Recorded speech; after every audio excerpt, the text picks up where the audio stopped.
Bien. Ya estamos grabando. Voy a presentar. ¿Algún comentario antes de arrancar?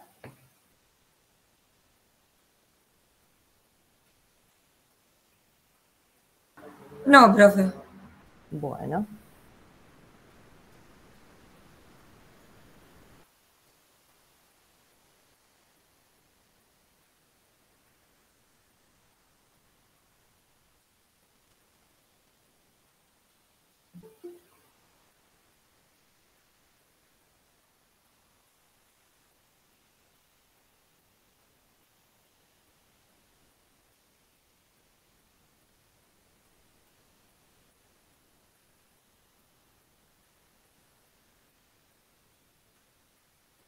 Bueno, la clase de hoy es mucho más corta que las anteriores.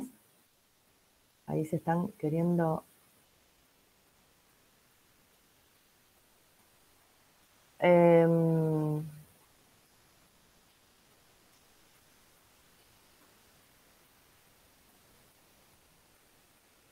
porque tiene mucho menos contenido. No.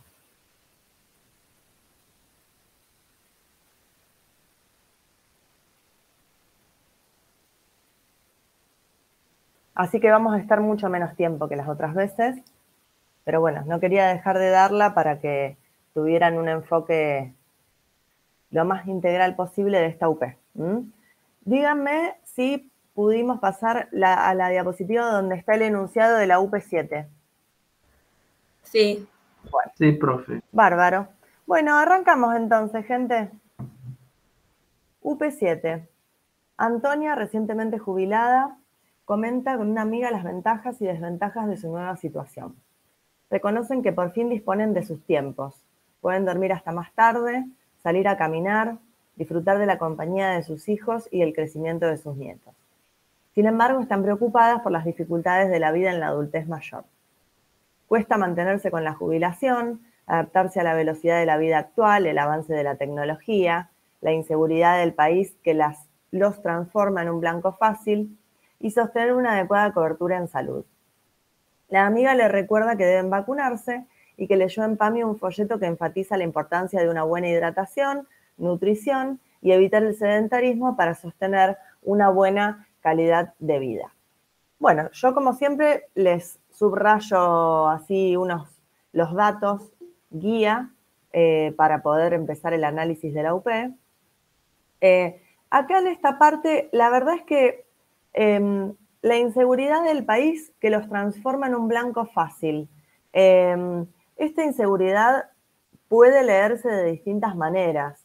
Una es la inseguridad en el sentido del peligro por la creciente cantidad de delitos, ¿sí? Y otra es la inseguridad económica. Como dice inseguridad del país, me parece que puede referirse más a inseguridad económica. De todas maneras, no sé si alguien ha hablado específicamente en tutoría de esto de la inseguridad del país, ¿cómo lo interpretaron? ¿O cómo lo interpretan ustedes? Para mí va más por el lado del delito. Ajá, No sí. sé. Y sí, porque también en realidad es cierto que muchas veces les roban a las personas adultas mayores porque tienen un poco menos de posibilidades de defenderse desde el punto de vista de la fuerza física, velocidad para correr, etcétera, ¿no? Es una posible interpretación. Bueno, ustedes pueden, llegado el caso que sea necesario, pueden hablar de la interpretación que tuvieron ustedes, ¿sí? Yo quería compartir eso de que no me terminaba de cerrar exactamente para ninguna de las dos cosas, pero puede ser que sea referido a eso. Yo lo interpretaría también sobre la inseguridad económica, justamente porque la UP Antonia es jubilada y por ahí la jubilación no llega a cubrir todas las necesidades de Antonia, y aparte por estarnos pasando por una situación económica a nivel global, entonces yo llevaría también para ese lado. Sí, sí, sí. A mí, por ejemplo, si hubiera dicho la inseguridad en el país, lo tomaría más para el lado de la inseguridad del delito, ¿sí? Pero, como dice la inseguridad del país, ahí me llevó más a interpretarlo para lo económico. De todas maneras, puede ser interpretada de las dos formas, ¿eh? Y las dos formas son válidas, ¿m? Porque desde el punto de vista económico o desde el punto de vista de la inseguridad, los adultos mayores son personas más vulnerables. O sea que ustedes pueden desarrollarlo como quieran o incluso hablar de esto si es que les parece que les es útil, ¿no? En la presentación de la UP. Bueno, acá les puse los conceptos que les pongo siempre al principio. Bueno, estamos frente al módulo de adultez mayor y nos valemos un poquitito de los conceptos que aparecen desprendidos del enunciado, ¿no es cierto? Por un lado, se habla en forma bastante directa del tema de los ingresos, si es que nos podemos preguntar si son suficientes o si son insuficientes. Sabemos que es una realidad, por lo menos en nuestro país, que las jubilaciones muchas veces no alcanzan a cubrir la canasta básica total. Entonces, es algo a tener en cuenta justamente porque van a determinar las condiciones de vida y sabemos que las condiciones de vida determinan el proceso de salud o enfermedad. También pensar el ambiente, ¿no? Ya como estamos en el ser y su medio, siempre intenten relacionar todas las UP con el ambiente como construcción social, sociocultural e histórica. Después lo desarrollo en una diapositiva, pensar a ver si este ambiente promueve un desarrollo de la vida en la adultez mayor que sea saludable, con todos los componentes que el ambiente desde el punto de vista social definimos, pueden estar determinando cómo se tiene lugar la vida en la adultez mayor. Bueno, las ventajas, la disposición del tiempo, que está mencionada en el enunciado.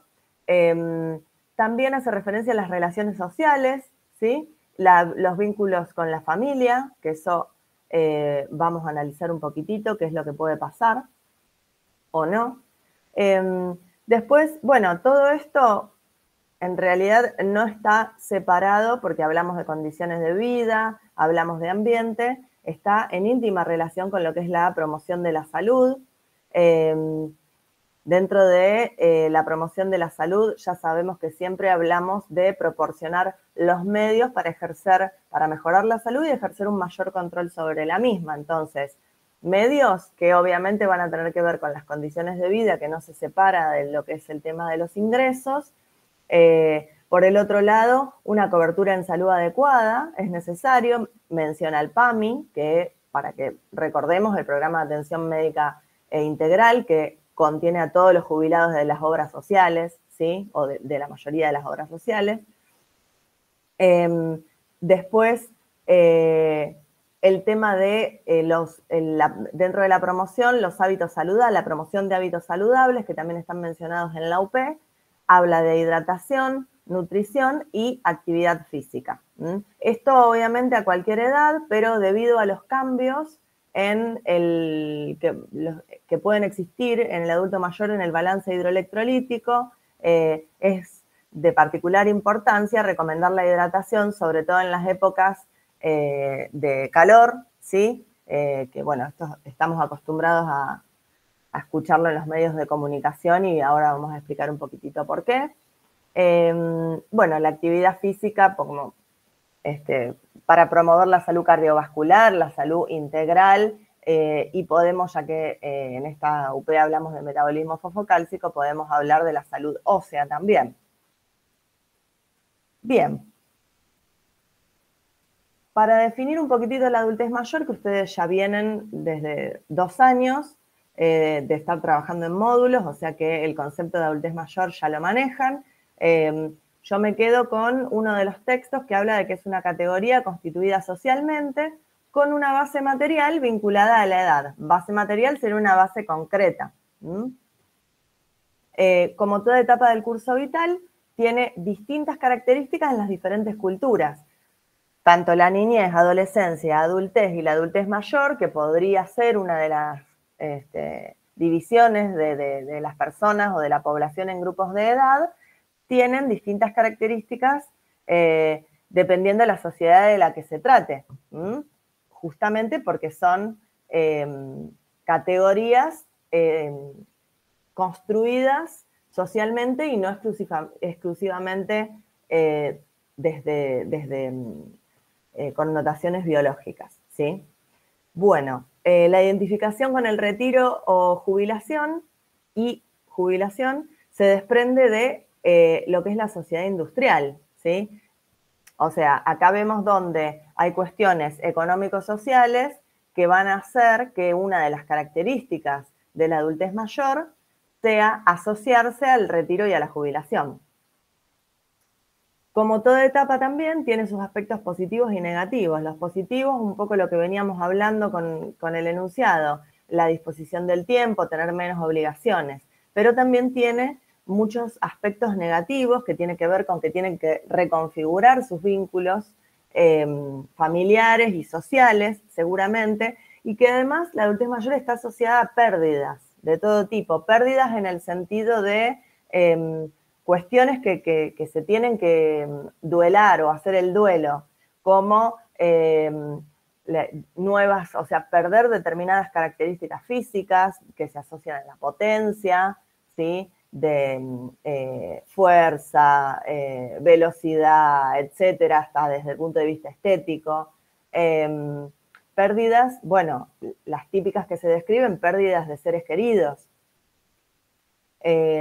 Pérdidas desde el punto de vista económico, como veníamos hablando de los ingresos, ¿sí? Pérdidas de lo que es el estatus social, o sea, ya en el adulto mayor, lamentablemente, en nuestra sociedad, si bien hablamos de que la adultez mayor está constituida socialmente y no es lo mismo en todas las sociedades, pero en nuestra sociedad sí tiene connotaciones, la adultez mayor muchas veces, lamentablemente, de lo que ya no es útil, porque ya no estamos, cuando somos adultos mayores, no estamos insertos en la producción. Esto lo vimos un poco más en detalle en Trabajo y Tiempo Libre.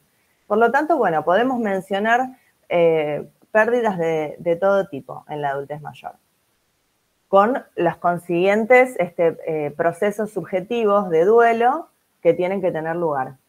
E incluso, bueno, muchas veces las personas adultas mayores tienen que irse a vivir a lo de alguno de los hijos o hijas, o ser internados en una institución geriátrica, ¿sí?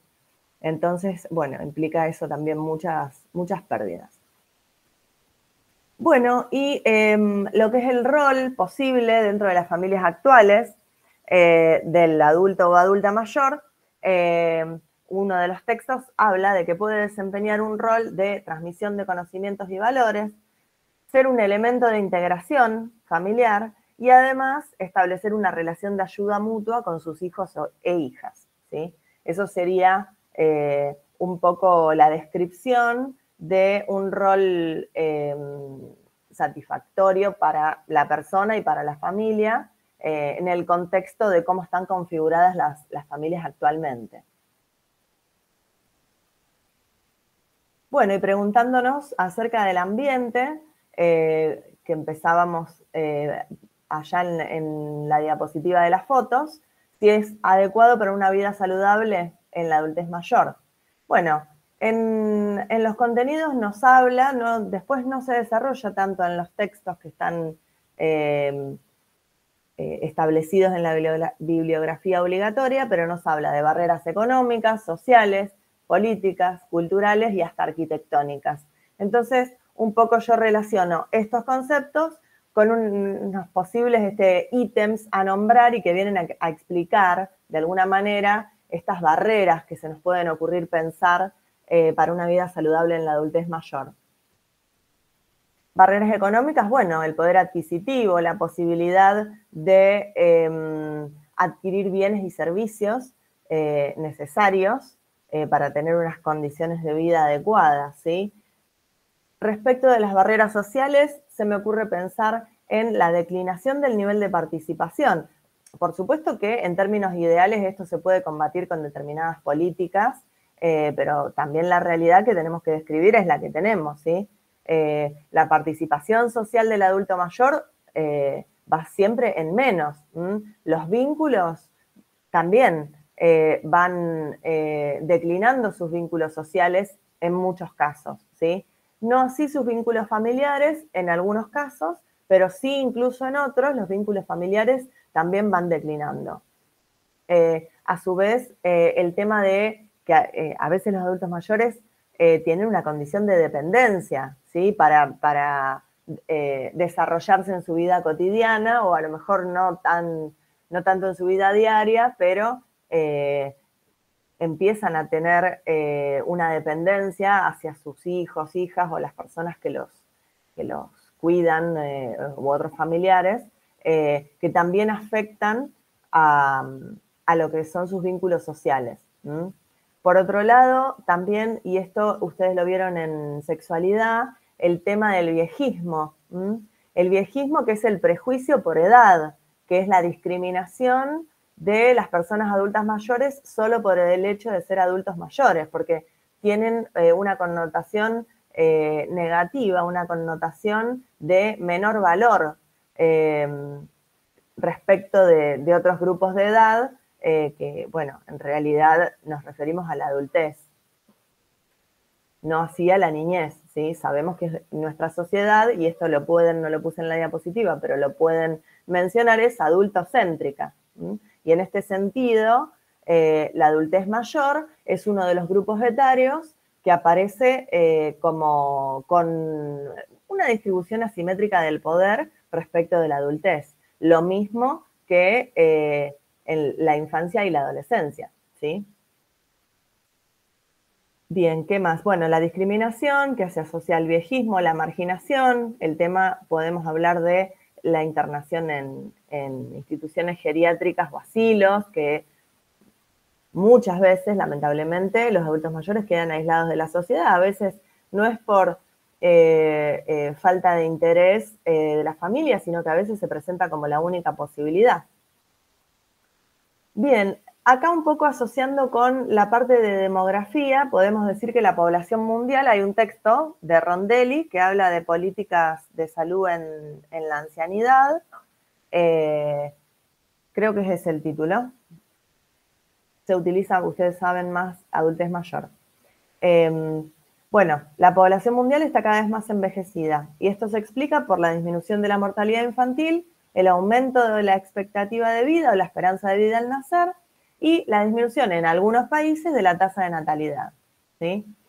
Y el texto habla de que esto es un desafío para todas las sociedades, porque tiene que, bueno, repensar sus estrategias para garantizar unas condiciones de vida adecuadas para este grupo etario. Y ahí hace especial mención en los países que tenemos una gran cantidad de población bajo la línea de pobreza. Y habla específicamente de que empieza a crecer muchísimo el grupo poblacional de las personas adultas mayores pobres. Y que esto es un problema donde, bueno, por supuesto el Estado tiene que actuar porque nos encontramos frente a un grupo poblacional especialmente vulnerable, justamente por su condición de adulto mayor y por su condición de pobre, ¿sí? Entonces, bueno, las situaciones que pueden aparecer en la sociedad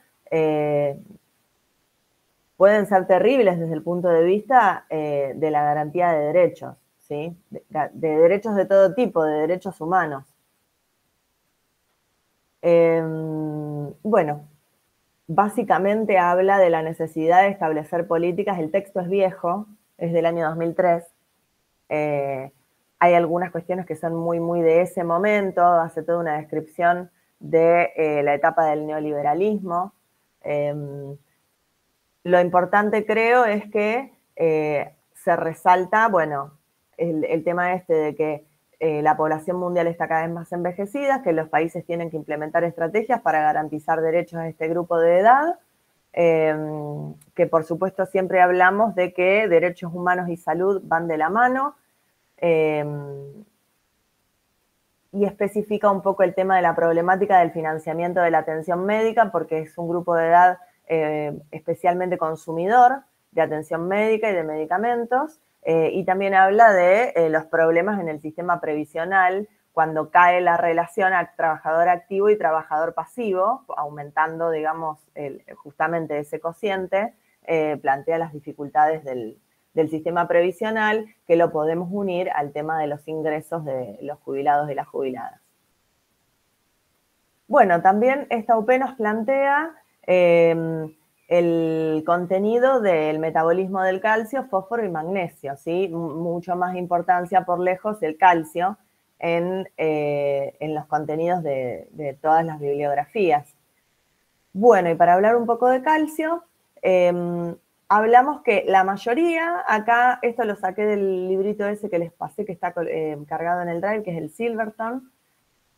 El 99% del calcio del cuerpo, del calcio corporal total, está en el hueso, ¿sí? Y en los dientes, también está mencionado. Y después un muy pequeño porcentaje está en el líquido extracelular y en el líquido intracelular, ¿sí? Las funciones, bueno, acá están enumeradas. Me parece útil que ustedes piensen que siempre que hay un trastorno del calcio pueden aparecer síntomas neurológicos o síntomas musculares. Y la explicación tiene que ver con los roles del calcio en la fisiología, ¿sí? La liberación de neurotransmisores en la sinapsis, la participación en la contracción del corazón y del músculo liso, actúa también como cofactor en la cascada de la coagulación de la sangre. Bueno, el calcio intracelular lo estudiamos en trabajo y tiempo libre, por supuesto, lo mismo que lo que hablamos recién del miocardio y del músculo liso. La contracción muscular es uno de los roles del calcio intracelular y a su vez actúa como segundo mensajero, para mencionar alguna de las funciones, ¿sí? Y en relación al balance del calcio, tenemos el calcio ingerido en la dieta, que es alrededor de 1 gramo por día, pero obviamente puede variar según el tipo de dieta. Se absorbe una parte en el intestino delgado y una parte importante, que es la mayoría de lo que ingerimos, se excreta con las heces. Acá tienen un poco la regulación hormonal, después lo vamos a especificar porque vamos a tratar brevemente cada hormona, pero bueno, podemos decir que la vitamina D promueve la absorción de calcio a nivel intestinal, ¿sí? Puede haber parte de secreción, ¿sí? Pero no es uno de las vías del calcio jerarquizadas, secreción hacia el intestino. Lo importante es que se absorbe, ¿sí? Y que se absorbe la minoría de lo que ingerimos.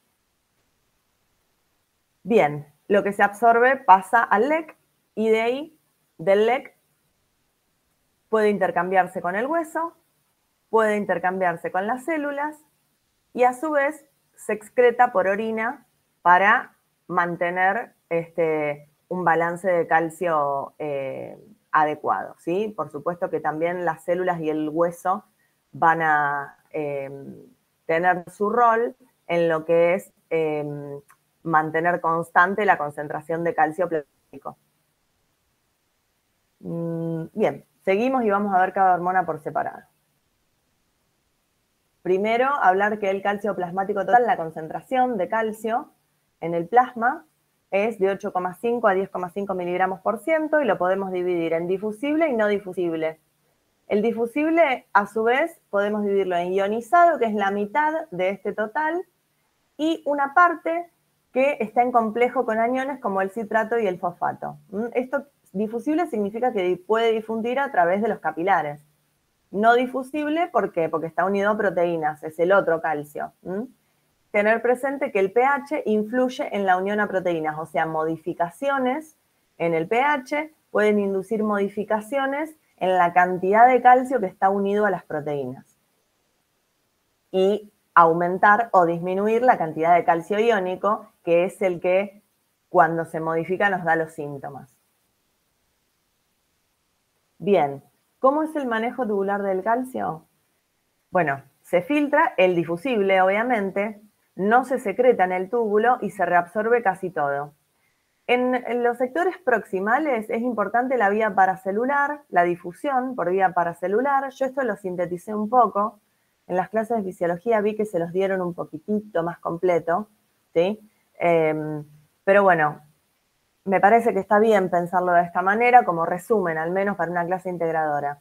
En los sectores distales del túbulo adquiere relevancia, como ya vamos a ver, el transporte activo y la regulación a partir de la paratormona. Entonces, al inicio piensen en la difusión, vía paracelular, también vía transcelular, pero importancia la vía paracelular, y luego, a medida que nos acercamos a la parte distal del túbulo, va adquiriendo más relevancia el transporte activo y la regulación hormonal. ¿Tá? Bien, la regulación del calcio iónico.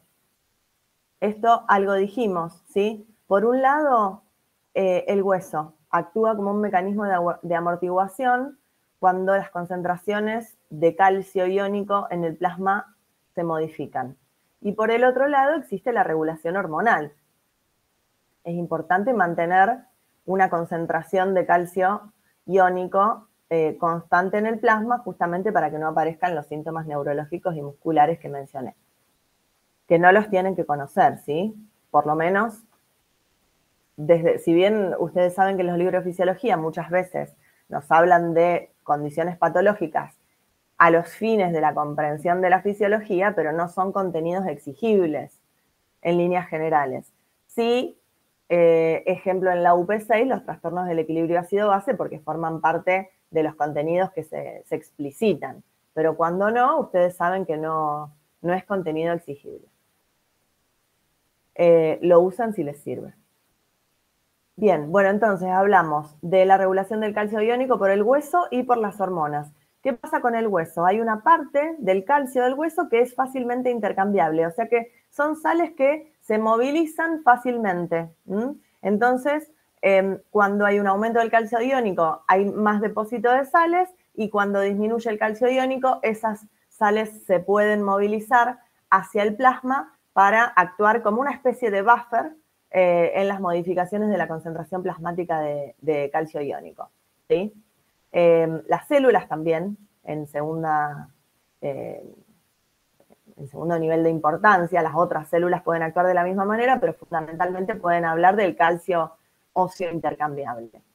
¿Y cómo se regula la concentración de calcio? Por las hormonas. Bueno, vitamina D, paratormona, y calcitonina con mucha menor importancia, ¿sí?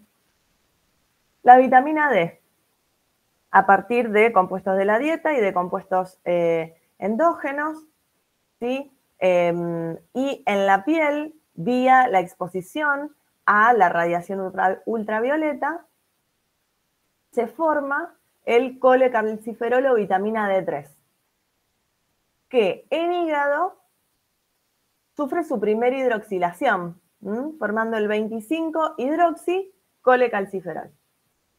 A su vez, este compuesto ejerce un feedback negativo sobre la hidroxilación como para mantener constante la concentración de este compuesto intermedio.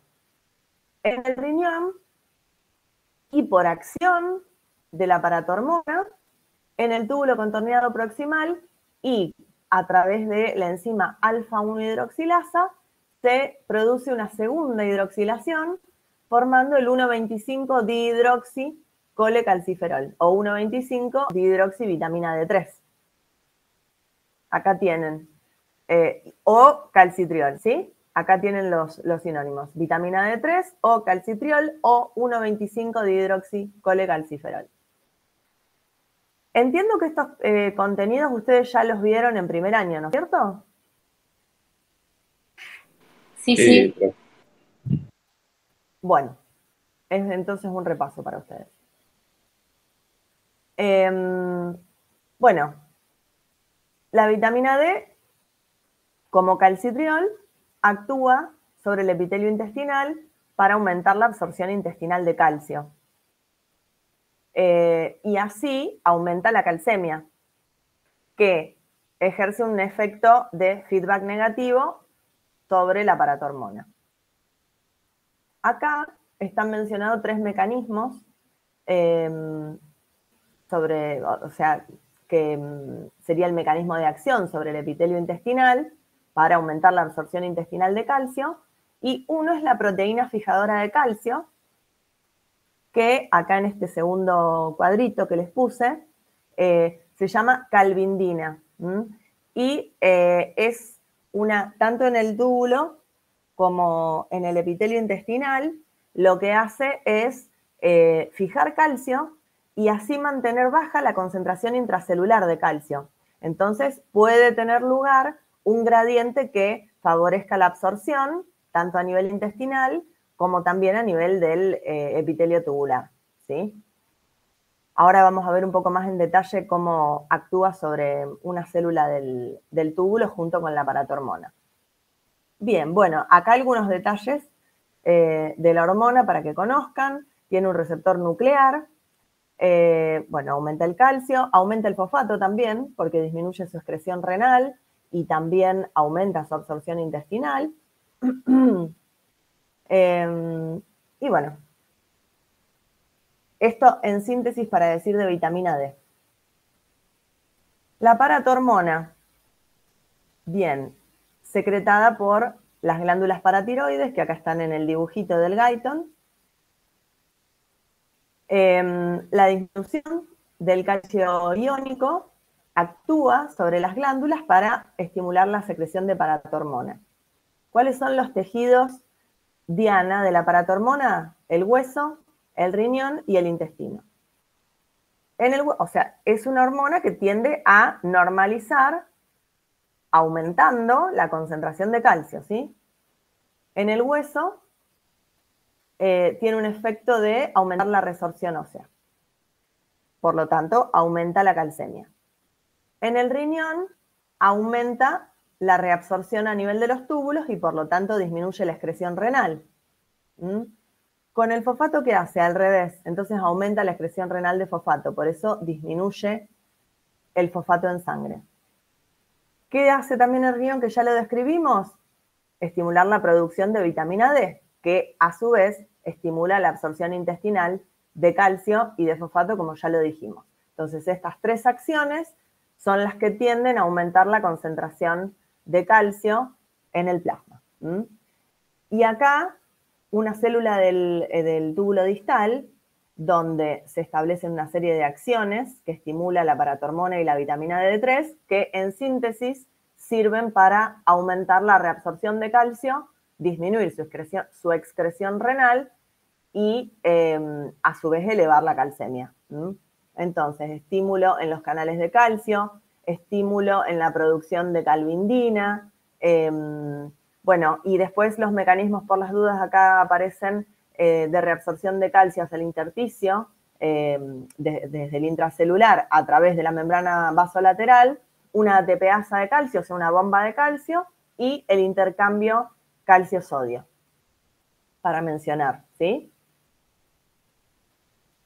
Recuerden que acá estamos en el túbulo distal y habíamos mencionado que la reabsorción de calcio a nivel renal en los sectores proximales del túbulo tiene importancia la difusión por vía paracelular, pero que no estaría tan regulada hormonalmente como en este sector. ¿Qué más para agregar? Bueno, el receptor es un receptor de membrana que actúa vía el AMP cíclico, que eso por ahí en fisiología se los pueden preguntar. Estos efectos ya los nombramos. Bien, seguimos.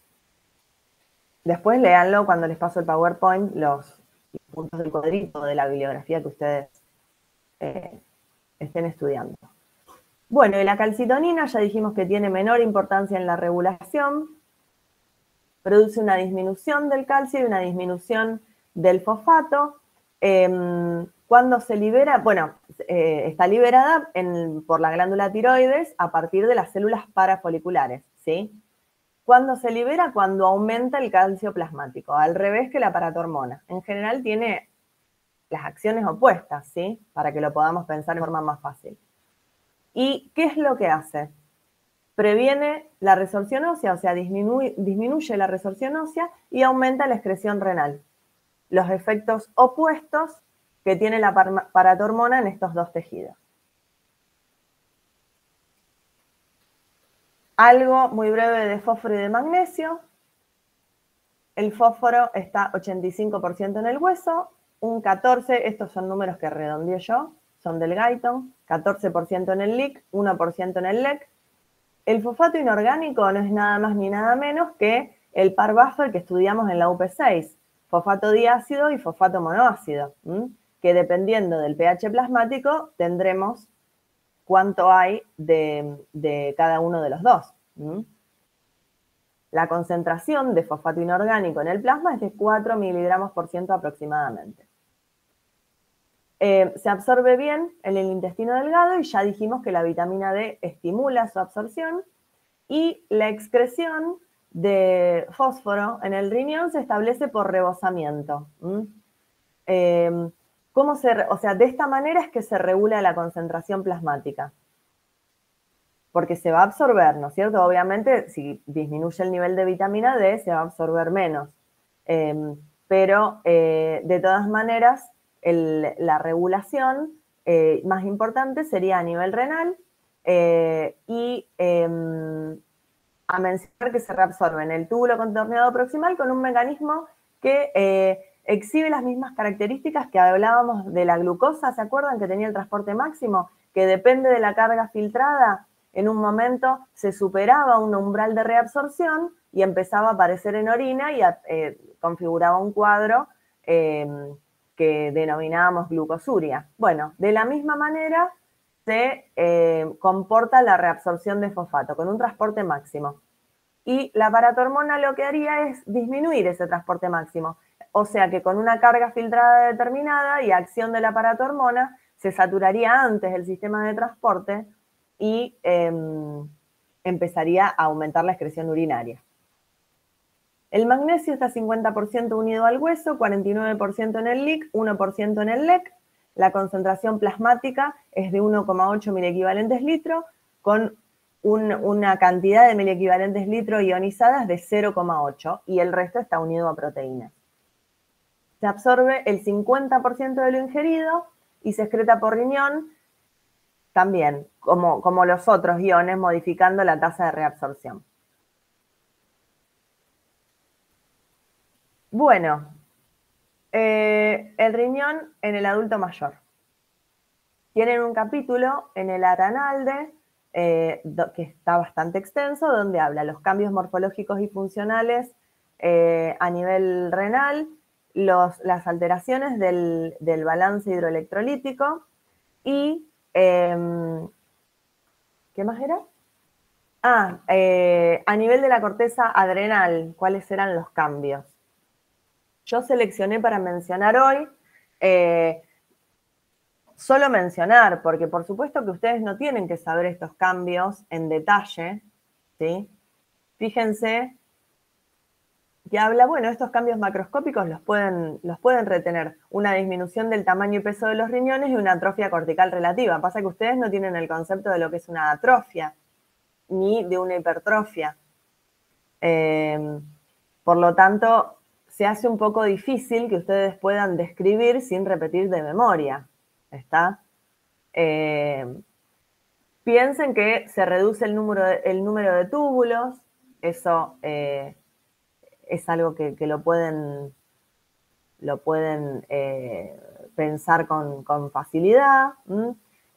Una disminución del tamaño y peso de los riñones y determinados cambios morfológicos que, ustedes no saben lo que es esclerosis.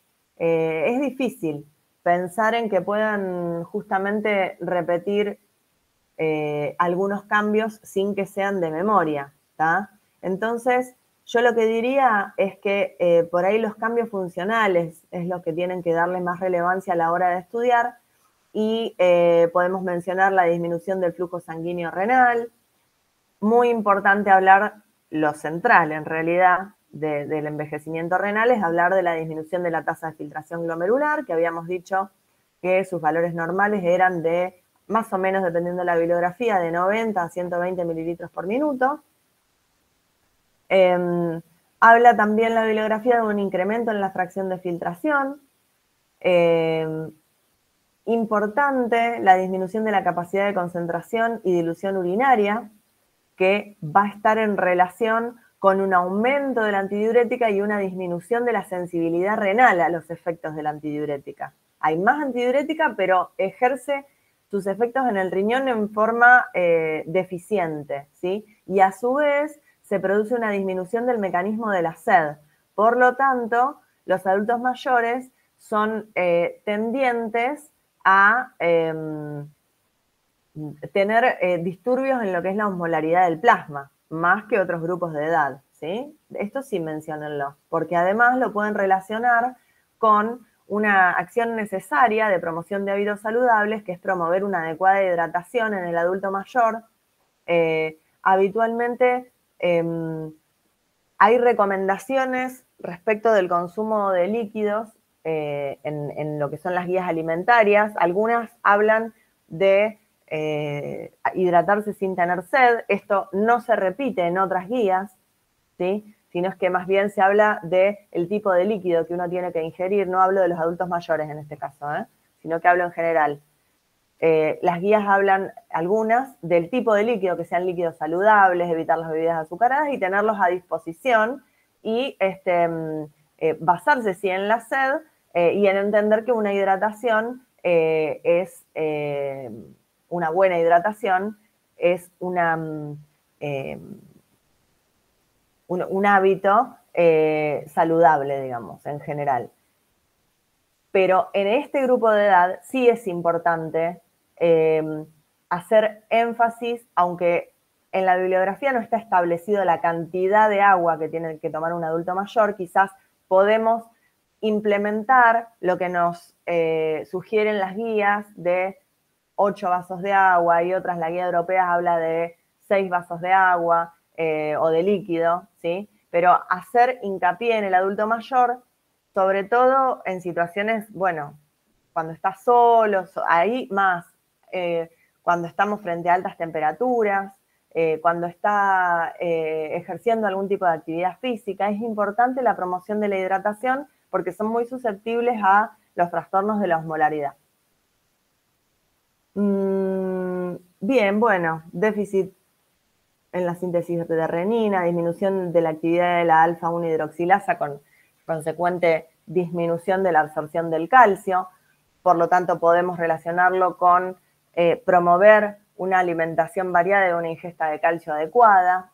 Y en relación a lo más importante, diría yo, aunque, bueno, pero es lo clásico que se describe en la función renal del adulto mayor, es la declinación de la función. Clínicamente, cuando hablamos de la función renal, entendemos fundamentalmente a la tasa de filtración glomerular. Si ustedes escuchan función renal conservada, quiere decir que tiene una velocidad de filtración glomerular normal ese paciente al que estamos haciendo referencia. La bibliografía habla de una disminución progresiva a partir de los 30 a 40 años de la velocidad de filtración glomerular, con una tasa de declinación de 0,8 mililitros minuto por año, por 1,73 metros cuadrados de superficie corporal por año. O sea, casi 1 mililitro minuto por año que cae la tasa de filtración glomerular. No se acompaña esta tasa de declinación con un aumento de la concentración plasmática de creatinina. ¿Por qué? Porque también hay una disminución de la masa muscular, ¿sí? Una sarcopenia, como nombró Pablo Arias en uno de los teóricos de trabajo y tiempo libre, ¿sí? Entonces, importante tener en cuenta que puede haber una disminución de la tasa de filtración glomerular con una creatinina no alterada o poco alterada. Por lo tanto, en este grupo de edad sobre todo y en otros, importante calcular el clearance de creatinina con las fórmulas, ¿sí? Si no es necesario pedir una orina de 24 horas, calcular el clearance de creatinina con las fórmulas que conocemos, ejemplo, la de Cockcroft-Gold, ¿sí? Esa de 140 menos edad por peso. sobre creatinina plasmática por 72. Se usa, por eso la sé de memoria. Y es de buena práctica usarla mucho. Ah, y una cosita, acá que les puse a propósito. Se sugiere chequear si hay nueva evidencia con expertos de el tema de la tasa de filtración glomerular. Estuve leyendo en una revista de nefrología que esta declinación que está descrita y que clásicamente se describe, por eso la jerarquicé en esta diapositiva, no sería la regla, sino es que a veces podemos hablar, cuando analizamos un grupo poblacional, de la media de la tasa de declinación, pero que en esa población, o sea, el promedio, ¿no? Pero que en esa misma población hay sujetos en los que no decae la filtración glomerular y que pueden tener una buena reserva de función renal como hasta los 80 años. Por lo tanto, si tienen la oportunidad, si tienen tiempo, si pueden ir a la consulta con expertos, no sé si específicamente por este tema, pero me parece interesante que chequeen esta información con los expertos de fisiología de si hay nueva evidencia respecto de esto de que si es una regla sí o sí que el filtrado glomerular caiga con la edad o si hay personas en las que no se produce, ¿sí? Por lo que yo leí brevemente ayer, esto sería de esa última forma, o sea que hay personas que no sufrirían tal deterioro de la función renal. Y la última diapositiva, les puse lo de automedicación. Esto no es específico de la adultez mayor. Supongo que está colocado en esta UP debido a el gran uso de medicamentos en este grupo de edad. Pero bueno, es un contenido que tienen que manejar para el SER. En principio, ¿qué es la automedicación? Es cuando parte del autocuidado de la salud, como parte del autocuidado de la salud, decidimos responsablemente utilizar un fármaco que es de venta libre. Ejemplo, tengo fiebre, tomo un paracetamol, ¿sí? Para esto, o sea, lo selecciono yo como paciente, ¿sí? Al medicamento que voy a tomar, en base a mis síntomas. Para esto tengo que saber que estoy en condiciones de tomar esa medicación, tengo que seguir las instrucciones del prospecto, las dosis máximas, intervalo entre dosis, etc. Es importante que los pacientes conozcan o conozcamos, que estoy pensándome a mí como paciente, qué fármacos tomo en forma crónica, qué enfermedades tengo, porque hay enfermedades que me van a limitar para el uso de determinados fármacos, si tengo alergias y, por supuesto, alergias medicamentosas. Y ante cualquier duda frente a un fármaco que yo tomé, haya sido automedicación o haya sido prescripto por un profesional, ante cualquier duda, tengo que suspender el fármaco, cualquier síntoma, cualquier posibilidad de efecto adverso, tengo que suspender el fármaco y consultar, si lo considero necesario, ¿sí?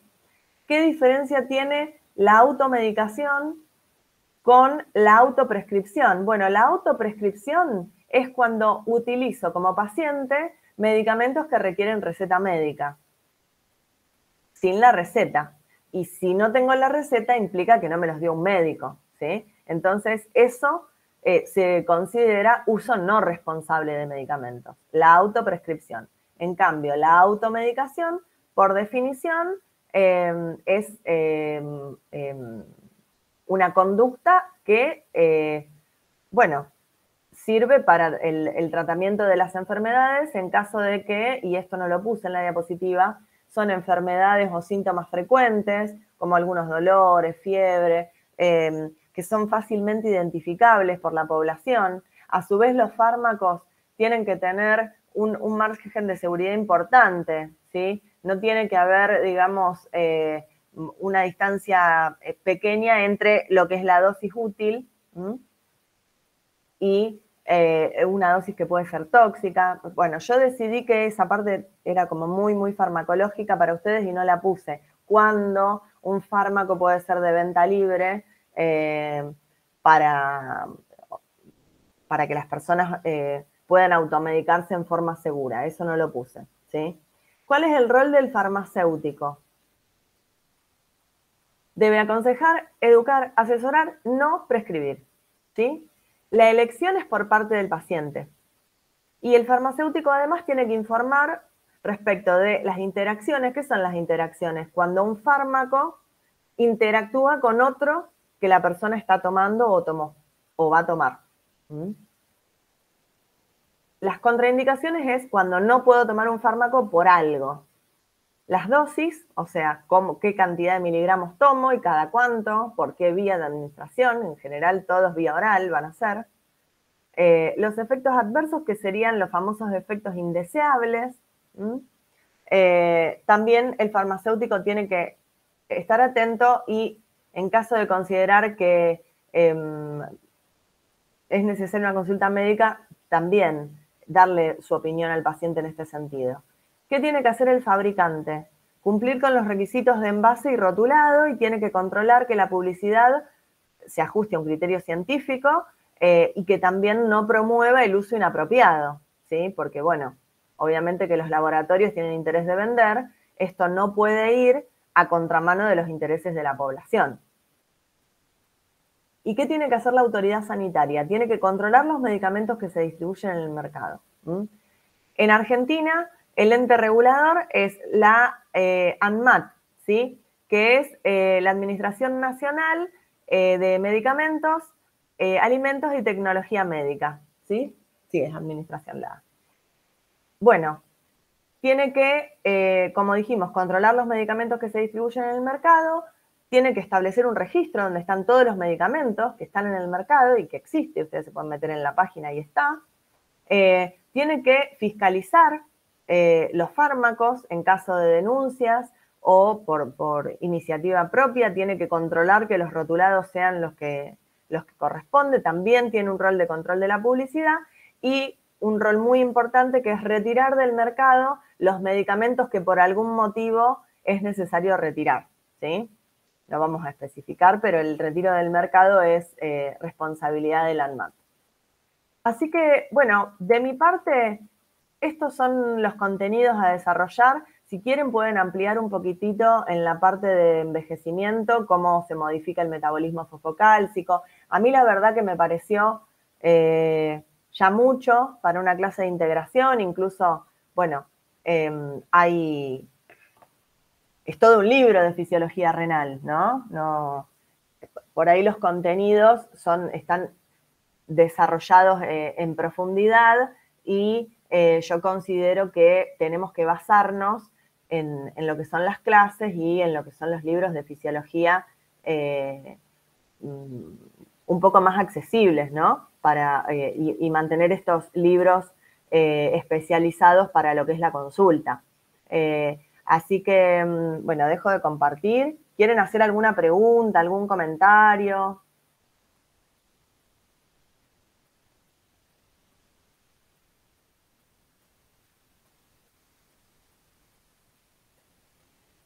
No, profe, agradecerte y nada, fueron re útiles las clases. Sí, la verdad que sí. Bueno, muchas gracias. Me alegro que haya sido así. Fue ahí, lo saludé también en el grupo porque es la última clase. Y sí, un desafío importante y bueno, yo lo viví en forma satisfactoria y seguramente si seguimos, que creo que seguimos, en el año que viene iremos mejorando y perfeccionando los integradores. Ahora ya tenemos todos grabados, lo cual es algo bueno. Bueno, seguiremos construyendo entre todos y entre todas el espacio. Muchas gracias, profe, por todo. Gracias a ustedes por estar. Chao, hasta luego. Nos vemos. Hasta luego. Hasta luego, profe, muchas gracias. Gracias, profe, Éxito. gracias. Chao, gracias.